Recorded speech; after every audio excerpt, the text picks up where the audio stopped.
Colorado's keys to victory versus Kansas State. What are your thoughts? Let's start on the offensive side of the ball. What do they got to do? What are their keys to victory offensively to have success? I think they need to control the football the way that Kansas State's going to try and control the football. That means running the ball, but not to the point of taking away your advantage. Yep. I think that they're a lot better at the skill positions that Kansas State is. But, K-State is apt to these kind of games. Colorado just isn't right now. So Kansas State's been playing in these games forever. It seems like every week, every Saturday, K-State's ranked and playing in one of these games. So everybody tries to put a target on them, and rightfully so. They're a dominant program in this conference. So look, CU's got to play within themselves. They've got to manage the expectation internally. And I think that as long as they keep Shedeur clean, he's going to do his job. I'll be interested to see what Kansas State does to counter Travis Hunter, and are they going to double him? Because every time somebody tries to double or bracket Travis, the other guys just eat him alive. Yeah. So, we've been talking about that all year. The importance of the other guys stepping up around Shedeur and Travis Hunter, and they have. So, I think keys to victory probably start up front. Can the offensive line play with Kansas State's veteran defensive line, which I think they can. And then after that, it's Shedeur to the receivers and the run game. And I know it's all very vanilla, but that's the way this game is. This is you don't need to, when you're playing Kansas State, you don't need to reshape the wheel. You need to do things right. Yeah, amen. You need to go out and play hard and not fuck up, not turn the ball over, and not put them in a position to beat the shit out of you. Because if they have 15 penalties or 3 turnovers, or our special teams are lacking, or whatever if we're not up to par, I'm not saying we need to be exceptional at everything, but if we're not up to par on most things, they will take advantage of it big time. No doubt. Yeah, and that is a team that will do that. Let's talk about the run game. What are you looking to see out of the run game? They're going to have all 3 backs, Hayden. I'm excited to kind of see run game. They got Gustav and others. What are your thoughts? I think the run game just needs to continue to mature. They've done a really good job of figuring out how to run out of the gun. I'd like to think that they took the opportunity over the bye week to put in some new stuff, but even if they didn't, it's okay. Just get good at the shit you're doing and keep perfecting it. I'd like to see Augusta get more run, honestly. Yeah. He's huge. As long as he doesn't fumble, he's huge. He's got good bursts. He's hard to bring down. I think that they've got a really good changeup in the backfield between their different backs. Everybody gets run, but when are they going to roll with the hot fan? Yeah. I know people hate this when I do this, but when I played there, we had in 2001, we had Cortland Johnson, Chris Brown, Bobby Purify. No one even really knew about Chris Brown until we played Nebraska at the end of the year, and he scored 6 touchdowns, went for 200 yards. And then the next year, in 2002, he was the offensive player of the year in the Big 12. So, but the week before the Nebraska game, Cortland Johnson went for 100 yards rushing and 100 yards receiving in Ames, Iowa.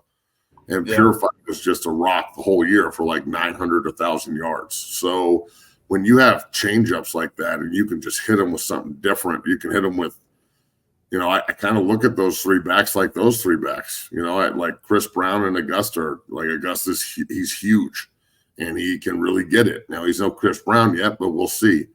Hayden is a big play guy, just like Purify was.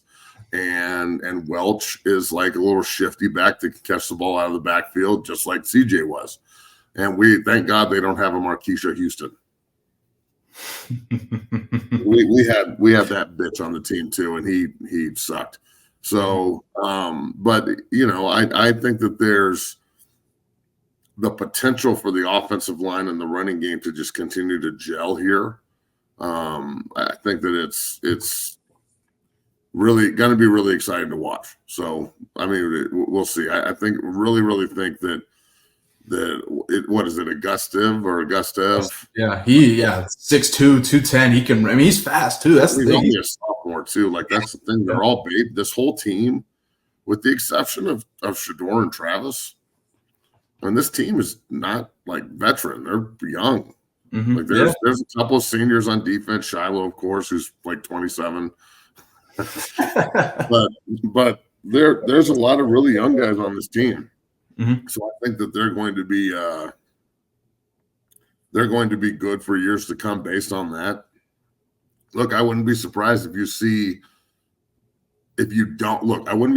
don't see the lateral offense.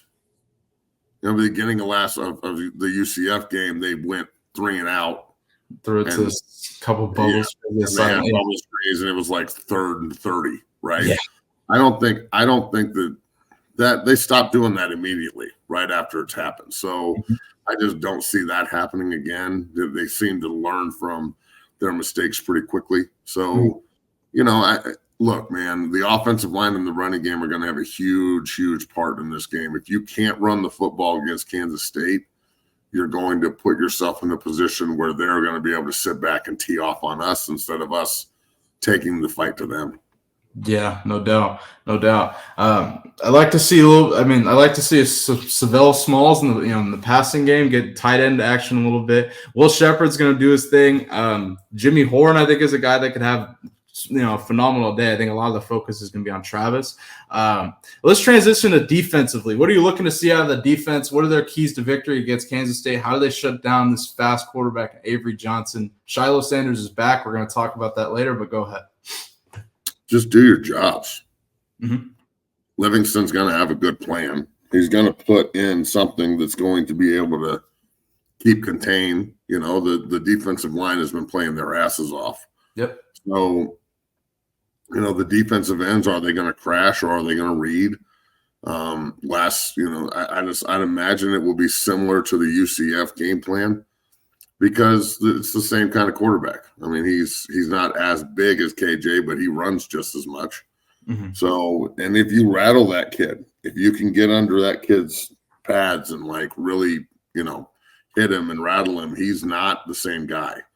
Whereas you hit Shador and he gets angry and like gets better. I think that he's not the same guy when you get under his skin. Now, look, I have to remember too that Colorado and Kansas State games are just wild. They're always wild. They're fucking wild games. Like, because both teams are always good. So this isn't the past, obviously. I'm eager to see what this new edition of CUK State looks like. But the defensive ends, they don't necessarily need to be the contained players, you know, sitting there waiting for reverses and shit. They need to be aggressors. But our linebackers and second level guys, Shiloh to Hodge, to all those guys, they've got to be able to transition from the run or from the pass to contain and force. You know, from a force player perspective, a second level linebacker, second level safety that can contain and cover, it allows the defensive line to really move and stunt. And that's what you saw from UCF. They were moving like just crazy up front.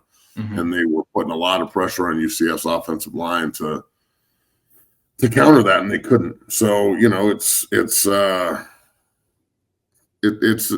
the defense has got to start as fast as the offense. You can't go out and give this team any kind of boost forward. It just can't happen.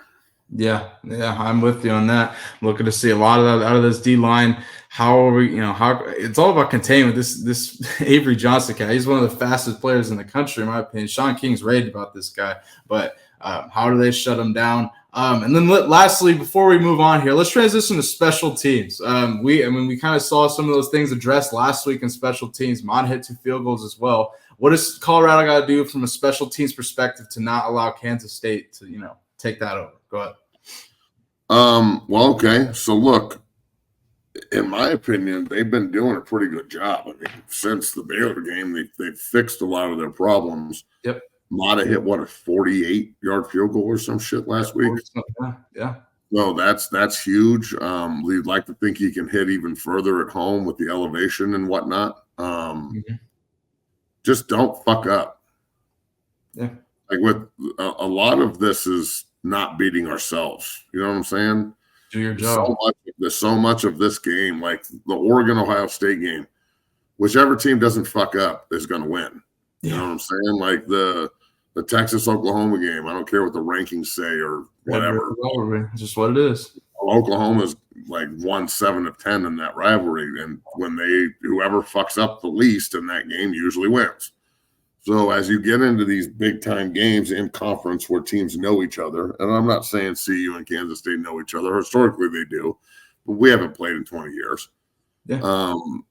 It's the team that doesn't screw up is going to be in a position to win the game. And the team that does is going to be chasing the other team the whole game. Mm-hmm. So I would think that when you look at it and you go, you have a veteran quarterback, they've got a young guy. You know, it's his first year starting. He was there, obviously, watching Will Howard before he went to Ohio State. But he didn't play much. So is this his first taste of like a huge atmosphere, sold out national TV?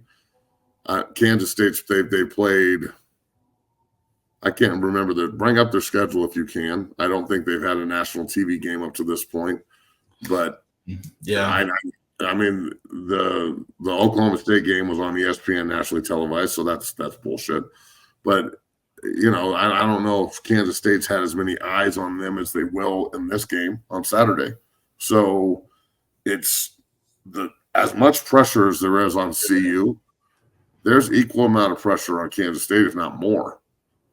Yeah, I'm with you because people are still going out and saying that, you know, that Colorado's not real and the Kansas State's going to beat them up. And I've seen a lot of comparisons to like Nebraska's front and Nebraska's defense for Kansas State. Mm-hmm.